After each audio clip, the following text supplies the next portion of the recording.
Hello students, আজকে তোমাদের বোঝাবো ফিলোসফির একটা বিশেষ টপিক, সেটা হলো তটস্থ লক্ষণ। এই তটস্থ লক্ষণ কি, তটস্থ লক্ষণ কাকে বলবো এবং তটস্থ লক্ষণ কিভাবে হয় সে সম্বন্ধেই আজকে জানবো।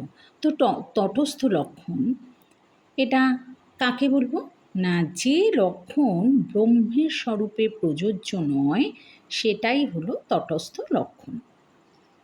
ব্রহ্ম জগতের স্রষ্টা এবং পালক ও সংহারক, এই সবই কিন্তু ব্রহ্মের তটস্থ লক্ষণ।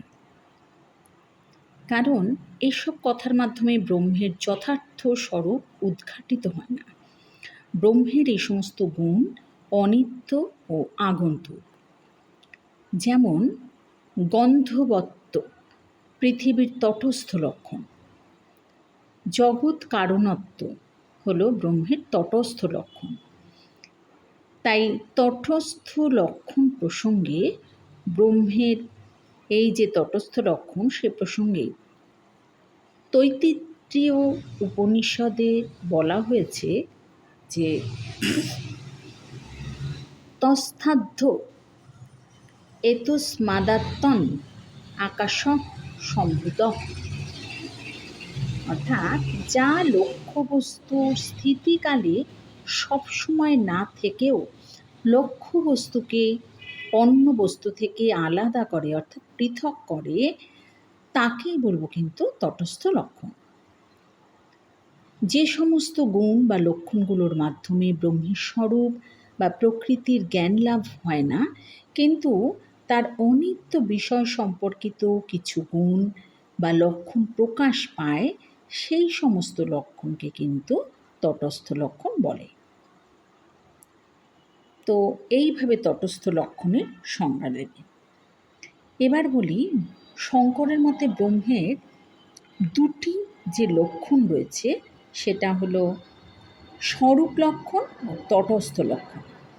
তো শঙ্করের ব্রহ্মের স্বরূপ এই লক্ষণ ও তটস্থ লক্ষণ এই দুটোকে বোঝাতে জাদুকরের প্রসঙ্গ তিনি এনেছেন। অর্থাৎ জাদুকর যেমন তার জাদুর দ্বারা সাধারণ অজ্ঞ লোকেদের বিস্মিত করেন, অর্থাৎ তারা ভাবেন যে কি জাদুই না জানেন, জাদু স্রষ্টা জাদুকর, সেটা কিন্তু তটস্থ লক্ষণ। কিন্তু যারা বিচক্ষণ ব্যক্তি তারা কিন্তু জাদু দেখে কখনোই বিস্মিত হন না, বরং তারা বোঝেন যে জাদুকরের ফাঁকি, তাহলে যে জাদুকর ঠিকঠাক না। তাই এই যে জাদুকরের ফাঁকি, এটা হচ্ছে কিন্তু স্বরূপ লক্ষণ। সেরকম যারা মনে করেন যে এই জগৎ সত্য, তাদের কাছে কিন্তু ব্রহ্ম জগৎস্রষ্টা হিসাবে প্রতিভাত হন। কিন্তু যারা মনে করেন যে এই জগতে অবভাষিক, অর্থাৎ এই জগৎ মিথ্যা, তাদের কাছে কিন্তু সৃষ্টিরও কোনো অর্থ নেই, আবার স্রষ্টা হিসাবে কাউকেও কিন্তু চিহ্নিত তারা করেন না। শঙ্কর মনে করেন যে ব্রহ্ম স্রষ্টাও নন, আবার দ্রষ্টাও নন। এই জগতে অভিজ্ঞতা দিয়ে যা কিছু আমরা দেখি সেই সব কিছুই সঙ্গেই, অর্থাৎ সেই সব কিছুই কোনো কিছুর সঙ্গেই ব্রহ্মের সাদৃশ্য খুঁজে পাওয়া যায় না। মন ও বুদ্ধি দিয়ে ব্রহ্মকে স্পর্শ করা যায় না। ব্রহ্মের কোনো অংশ নেই, ভেদ নেই, অর্থাৎ নাস্তি ভেদ কদাচন। ব্রহ্মকে বুঝতে গেলে নঙর্থক পদ্ধতিতেই বুঝতে হবে, অর্থাৎ ব্রহ্ম ইন্দ্রিয় নয়, মন নয়, শরীর নয়, গ্রহ, তারা, চন্দ্র, সূর্য, জগৎ কিছুই নয়, এরকম নঙর্থক বা নেতিবাচক পদ্ধতি। তাই ব্রহ্মই একমাত্র নিত্যতত্ত্ব, বাকি সব কিছুই অনিত্য।